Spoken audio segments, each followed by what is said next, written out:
আসসালামু আলাইকুম ভিউয়ার্স, কেমন আছেন সবাই? আশা করছি ভালো। আমি ডক্টর নাজমা আফরিন হক এখন আছি আপনাদের সাথে।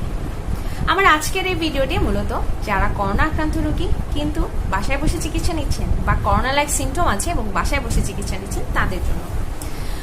আমরা কাদেরকে সাধারণত বাসায় বসে চিকিৎসা নিতে বলি? করোনা আক্রান্ত কিন্তু অ্যাপারেন্টলি সুস্থ, কোনো মেজর সাইন সিমটম নেই। আপনি বাসায় বসে চিকিৎসা নিচ্ছেন এবং চিন্তা করছেন, হ্যাঁ এখন আপাতত বাসায় তো ঠিকই আছি, যদি শ্বাসকষ্ট শুরু হয় তাহলে আমি হাসপাতালে যাব। এটাই হলো আপনার বোকামি। শ্বাসকষ্ট শুরু হওয়ার আগে থেকেই কিন্তু আপনার শরীরে অক্সিজেন লেভেল কমে যাওয়া শুরু হয়ে গেছে। যখন শ্বাসকষ্ট শুরু হয় তখন আপনার অক্সিজেন লেভেল এতটাই কমে যায় যে আপনি হাসপাতালে যেতে যেতে বা হাসপাতালে নিয়ে যেতে যেতেই তার অবস্থা একেবারে ডিটোরিয়েট করে যায়। এই অবস্থায় বর্তমান পরিস্থিতিতে যা চলছে, এই অবস্থায় একটা ভেন্টিলেটর ম্যানেজ করা বা আইসিইউ সাপোর্টে যাওয়া কিন্তু সো টাফ। এই কারণে আপনাকে আগে থেকে সচেতন হতে হবে যাতে আমার শ্বাসকষ্ট শুরু হওয়ার আগে থেকে আমি সবকিছু মেজার্স নিয়ে নিতে পারি বা আমি আগে থেকে প্রিপেয়ার থাকতে পারি। এই কারণে আমার শরীরে অক্সিজেন কমে যাওয়াটা আমার আগে থেকেই ডিটেক্ট করতে হবে। অক্সিজেন কমে যাওয়া, শরীরের অক্সিজেন কমে যাওয়াকে আমি যদি ব্লাডে অক্সিজেন কমে যায় এই টার্মটা আমি বলবো হাইপক্সেমিয়া।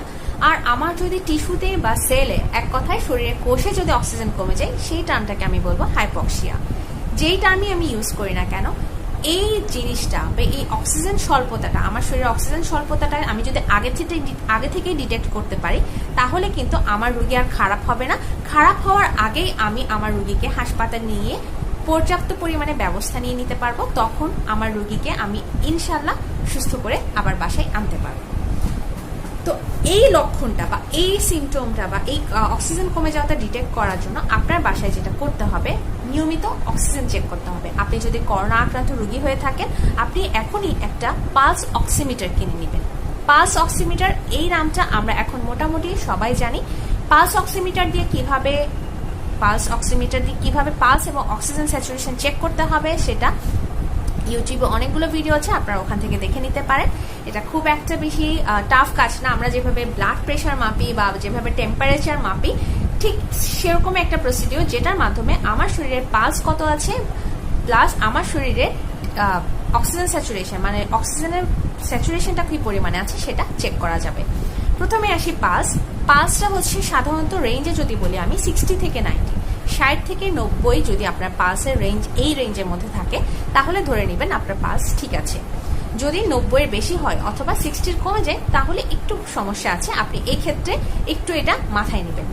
অক্সিজেন স্যাচুরেশনের ক্ষেত্রে আমি যেটা বলবো, এটা ক্ষেত্র বিশেষে মানে ব্যক্তিভেদে এটা ভিন্ন হয়। কেন একটু বলি, যাদের হার্টে বা লাংসে কোনো ধরনের সমস্যা আছে তাদের ক্ষেত্রে অক্সিজেন স্যাচুরেশন এক এক রকম, আবার নর্মাল পার্সনদের ক্ষেত্রে যাদের কোনো ধরনের কোনো সমস্যা নেই তাদের ক্ষেত্রে অক্সিজেন স্যাচুরেশনটা ভিন্ন।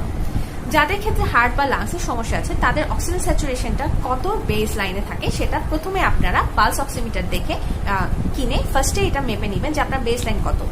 সাধারণ ক্ষেত্রে দেখা গেছে 88 থেকে 92% স্যাচুরেশন থাকে যাদের হার্ট বা লাংসের সমস্যা থেকে থাকে তাদের ক্ষেত্রে।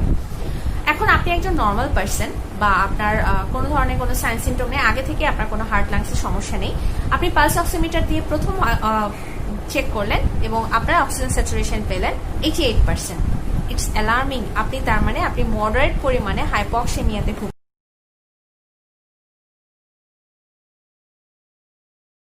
যে আপনাকে এই মুহূর্তে আপনার কিছু একটা মেজার নিতে হবে, আদারওয়াইজ আপনার কন্ডিশন ডিটোরিয়েট করবে। কিন্তু আপনি আগে থেকে হার্টের প্রবলেম আছে, আপনার আগে থেকে শ্বাসকষ্ট আছে, আপনার আগে থেকে তার মানে শরীরে অক্সিজেন স্বল্পতা আছে। এখন আপনি আপনার অক্সিজেন স্যাচুরেশন পেলেন 92, যার এরকম সমস্যা আছে, সেক্ষেত্রে আমি বলবো এটা আপনার জন্য নর্মাল। সাধারণত দেখা গেছে ওই যে বললাম 88 থেকে 92% যাদের হার্ট এবং লাংসের সমস্যা থাকে তাদের ক্ষেত্রে এই একটা বেস লাইন থেকে থাকে। বাট এখন আমি নর্মাল পার্সনদের কথা বলবো যাদের আগে থেকে এ ধরনের কোনো সমস্যা নেই, তাদের ক্ষেত্রে কত হবে আমার অক্সিজেন স্যাচুরেশন। নর্মালি 95 থেকে 100% পর্যন্ত বলা হচ্ছে যে অক্সিজেন স্যাচুরেশন যদি 95 থেকে 100%-এর মধ্যে দেখায় তার মানে আপনার অক্সিজেন স্যাচুরেশন ভালো আছে।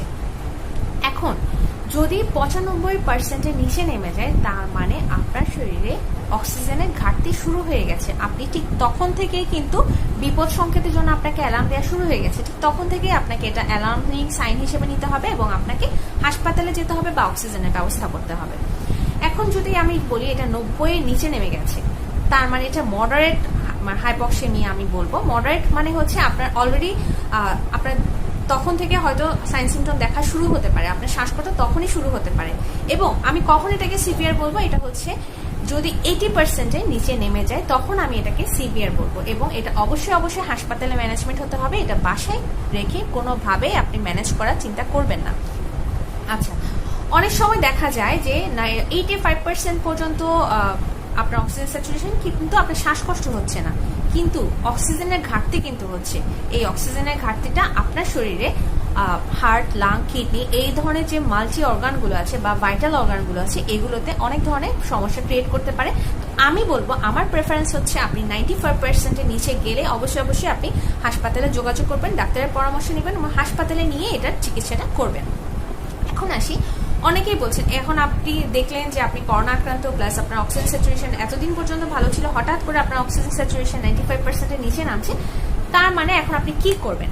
প্রথমে যেটা করতে হবে, এখন আপনাকে হাসপাতালে যেতে হবে। আপনি বাসায় বসে অক্সিজেন নেওয়ার যে চিন্তাটা, এটা অ্যাকচুয়ালি একটু না করাটাই ভালো বলবো আমি, কারণ অক্সিজেন নেওয়ারও কিন্তু একটা নিয়ম আছে যেটা সাধারণত ডাক্তাররা ঠিক করে দেন যে এত % স্যাচুরেশন হলে এত পরিমাণ অক্সিজেন পাবে।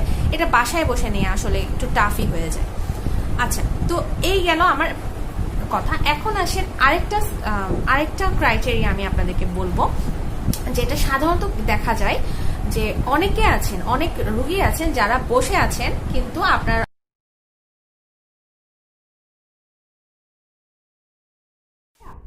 অক্সিজেন স্যাচুরেশন অনেক কমে গেল। এই ক্ষেত্রে আপনি এখন কি করবেন? এই ক্ষেত্রে যেটা করতে হবে, আপনি আগে এটা আপনাকে ডিটেক্ট করতে হবে এটা আসলে কি অক্সিজেন স্যাচুরেশন ফল করছে কিনা। এই ক্ষেত্রে আমি বলে দিই একটু, এটা কিন্তু 95 না, এই ক্রাইটেরিয়াটা হবে 96। আমি বিভিন্ন রেফারেন্স ঘেটে দেখেছি, এটা হবে 96। আপনি যদি নর্মালি সাপোজ আপনার অক্সিজেন স্যাচুরেশন আপনি বসা থাকা অবস্থায় 96% আছে, 96%-এর কম অক্সিজেন স্যাচুরেশন হলে আপনি এই জিনিসটা করার দরকার নেই বা এই জিনিসটা করতে যাবে না। এটা আপনার এই পরিস্থিতি বা কন্ডিশন আরো ডিটোরিয়েট করতে পারে। 96% আছে নর্মালি। এখন আপনি 40 কদম হাঁটলেন, যে 40টা পা ফেললেন, এরপর বা এক্সারসাইজ করলেন, মডারেট এক্সারসাইজ বা মাইল্ড এক্সারসাইজ করলেন, এরপরে আপনি আবার অক্সিজেন স্যাচুরেশন মেপে দেখলেন এটা 3 নিচে নেমে গেছে। তার মানে আপনার যেটা আগে 96 ছিল আপনার এটা নেমে গেছে 93-তে। তার মানেও কিন্তু আপনার অক্সিজেন লেভেল কমে যাচ্ছে এবং এটাও কিন্তু একটা অ্যালার্মিং সাইন। এটা হলেও কিন্তু আপনাকে হাসপাতালে যেতে হবে বা অক্সিজেন সাপোর্ট নিতে হবে। কিন্তু এটা আমি বলবো যে আপনারা যারা আছেন যে করোনা আক্রান্ত, আগে থেকে আমি বাসায় এনে অক্সিজেন সিলিন্ডার স্টক করে রাখলাম, মার্কেটে শেষ, রুগীরা পাচ্ছে না হাসপাতালে, এটা করার দরকার নেই। যারা করোনা আক্রান্ত তারাই কিন্তু শুধুমাত্র অক্সিজেনের চিন্তাটা আনবেন মাথায়। এবং আমি বলবো অক্সিজেনটা হসপিটালে গিয়ে দিতে পারলে সবচেয়ে বেটার, কারণ হচ্ছে আমি যে বললাম যে বিভিন্ন ধরনের ক্রাইটেরিয়া আছে, ওটা ঠিকঠাক করে তারপরে অক্সিজেনটা দিতে হয়। আচ্ছা, এখন আমি আপাতত আপনাদেরকে আশা করি বুঝাতে পেরেছি কখন কখন আপনি অ্যালার্মিং সাইন, কখন হাসপাতালে যাবেন, কখন আপনি বাসায় থাকবেন। আর হচ্ছে এখন আমি কিছু সতর্কতার কথা বলবো, যে দেখলেন সাপোজ আপনার কাছে পালস অক্সিমিটারও আছে এবং পালস অক্সিমিটার দিয়ে নিয়মিত মাপবেন এবং কয়বার মাপবেন, এটা সাধারণত ভ্যারি করে এবং আমরা বলে থাকি যে অ্যাটলিস্ট কমপক্ষে দিনে 4 বার আপনি অক্সিজেনটা দেখবেন, স্যাচুরেশনটা কি পরিমাণে আছে। কোথায় দেখবেন? আপনার আঙ্গুলে, যে কোনো আঙ্গুলে সাধারণত দেখা যায়, কিন্তু মিডল ফিঙ্গারের দেখাটাই হচ্ছে সবচেয়ে আইডিয়াল। মিডল ফিঙ্গারটা আপনি একেবারে অক্সিজেন যে পালস অক্সিমিটার আছে এটা একেবারে ভেতরে ঢোকাতে হবে। আপনারা দেখবেন ওখানে একটা লেজার থাকবে, ওই লেজার পর্যন্ত কিন্তু আপনার আঙ্গুলটা যেতে হবে। এবং আপনি খেয়াল রাখবেন যে লেজার পর্যন্ত যাওয়ার ক্ষেত্রে আপনি খেয়াল রাখবেন যে অনেকে আছেন যাদের আপনারা খেয়াল করবেন যে বিশেষ করে এটা মেয়েদের ক্ষেত্রে বেশি হয়ে থাকে, যে এরকম কিছু আসছে যে আমার পালস হঠাৎ করে দেখছেন যে আপনার স্যাচুরেশন কমে গেছে। তো সেই ক্ষেত্রে আগে খেয়াল রাখতে হবে আপনার নখটা কাটা আছে কিনা। আপনার নখ যদি কাটা না থাকে আপনার কিন্তু ফিঙ্গারটা লেজার পর্যন্ত যাবে না, আপনার স্যাচুরেশন কম আসবে। খেয়াল রাখবেন যে আপনার নখে নেল পলিশ দেওয়া আছে কিনা। সাধারণত নেল পলিশ দেওয়া থাকলে আপনার স্যাচুরেশনটা ঠিকভাবে দেখাবে না, আপনার স্যাচুরেশন কম দেখাবে। এই কারণে নেল পলিশগুলো রিমুভ করে নখ কেটে তারপরে কিন্তু আপনার পালস অক্সিমিটারে নখ আঙ্গুলটা ঢুকাবেন এবং স্যাচুরেশনটা দেখবেন। আরো কিছু আছে যে আপনার খুব ঠান্ডা পরিবেশ, আপনার এসি ছাড়া আছে, প্লাস একদম হাত পা ঠান্ডা হয়ে গেছে, এই ক্ষেত্রেও কিন্তু আপনার অক্সিজেন স্যাচুরেশন কম আসতে পারে। এবার আরেকটা সতর্কতার কথা বলি, যেটা অবশ্যই মাথায় রাখবেন, যারা করোনা আক্রান্ত রোগী আছেন তারা একবার পালস অক্সিমিটার ইউজ করার পর অবশ্যই অ্যালকোহল প্যাড দিয়ে পুরো এটাকে ডিসইনফেক্ট করে নেবেন পরবর্তীবার মাপার আগে। এটা একটা অবশ্যই এটা মাথায় মাথায় রাখার বিষয়, কারণ এই জিনিসটা আমরা অনেকে মিস করে যাই। এটার মাধ্যমে কিন্তু বারবার জীবাণুটা বারবার আপনার শরীরের আশেপাশে ঘুরতে থাকে, এই ব্যাপারটা একটু মাথায় রাখবেন।